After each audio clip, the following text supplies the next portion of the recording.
today I am discussing Russia and Russians. Specifically, I will discuss how cultural memory in Russia negatively impacts its carriers and how the impacts can be mitigated.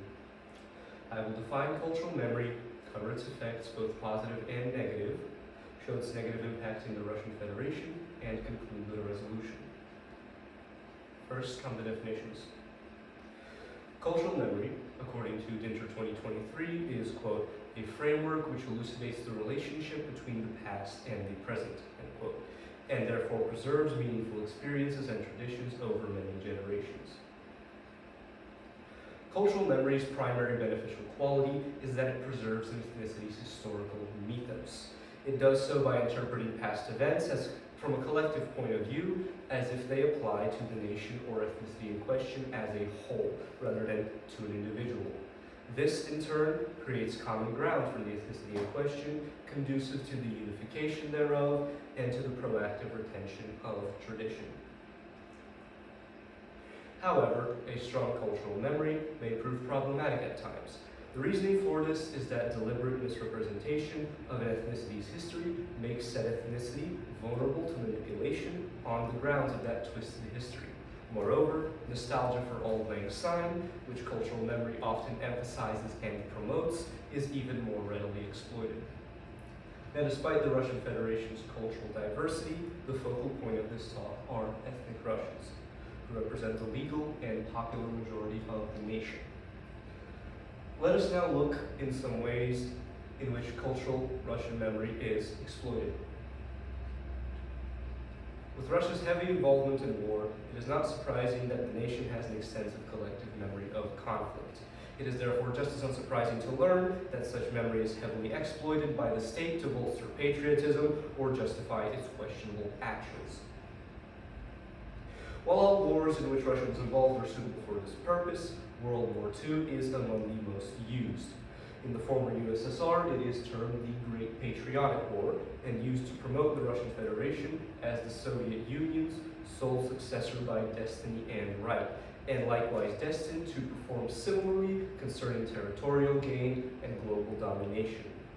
The genuine celebrations of Hitler's defeat, as is shown on the visual, which showcases the 9th of May Victory Day parade in Moscow, easily devolving into a propaganda apparatus. Other conflicts, such as the Soviet-Afghan War, are exploited to a lesser extent, yet they are exploited nonetheless. As Katikawa 2015 explains, vivid memories of profound loss in Afghanistan are heavily utilized in modern Russia to, quote, continue the imperial tradition of the Soviet state in contemporary reality. Nostalgia for the Soviet Union, or nostalgia, which is a portmanteau of nostalgia, and the German term for East, is another aspect of Russian cultural memory which can negatively affect the nation's populace. For context, this visual is of East German and Soviet memorabilia being sold in Berlin, and the title is in the Magneto font, one known to be associated with the Soviet retro aesthetic. Sentimental feelings for the old regime are surprisingly common and widely observable among Soviet-born individuals, as well as among post-Soviet adolescents, being surprisingly common in the latter. The reason for such false nostalgia is relatively straightforward. Russia's policies, both foreign and domestic, have changed very little, if at all, since the fall of the Soviet Union, resulting in a government similar to the former's and having similar unsatisfactory living conditions, which in turn prompts critique, especially from younger generations, of the contemporary regime, while looking back to an apparent golden age for consolation, one about which they know very little. Hence, by promoting nostalgia, the state benefits by winning the people's unwavering support, as well as creating an illusion of change in a nation where, in fact, there is none. And now, the proposed solution. In a nation with next to no active measures in place to combat propaganda and lopsided worldview, how does an ethnicity not become trapped in such an encroaching paradigm? The solution I propose is extremely direct for a problem of such magnitude, consisting of corroborating evidence and limiting the spread of questionable claims by authority. Due to the fact that information on any topic, according to multiple lenses and perspectives, is extremely easy to obtain nowadays, corroboration can be seen as extremely effective in correcting errant reasoning, especially errant reasoning of those parties whose agendas and views differ from those of the spreaders of the information in question. Bateman and Jackson 2024 assert the same.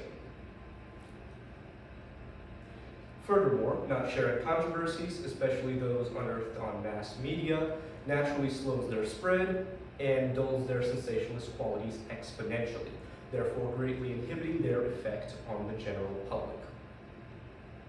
It is also no less important to examine this proposal's limitations. First, control of mass information is often nigh impossible for the very same reason such information is easily obtainable, and a certain group will always uphold an idea's sensationalism, giving any controversy at least some leverage in media. Moreover, the ability to eliminate confirmation bias and honestly evaluate evidence and fact is crucial for this solution to have any effect. And willingly reevaluating one's beliefs, especially if they are firm convictions taught from an early age, is far from common in modern society. In spite of these limitations, the above solution has proven effective at both the individual, collective, and global level, which is why I propose it as a method of combating Russian disinformation, both domestically and in foreign terms, and keeping Russia's cultural memory pure. And these are my references. Okay, thank you, Egor. For your first oral defense, how did your research evolve as you moved through the process? Initially, my question concerned cultural memory as a whole, spanning multiple ethnicities and including both positive and negative implications. I later decided to focus on a specific ethnicity, Russians, to accommodate for restrictions concerning size and depth placed on the IWA and IMP. I discarded my idea to research positive outcomes in depth due to the greater relevance of negative ones in the context of Russian culture and history. Thank you. For your last question, what additional questions emerged from your research?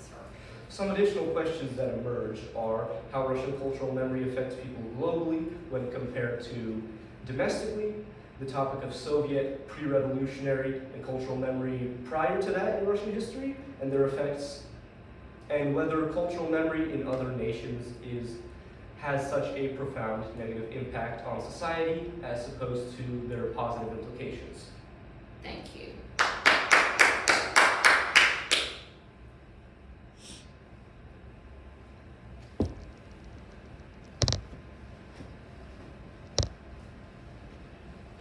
What was his time?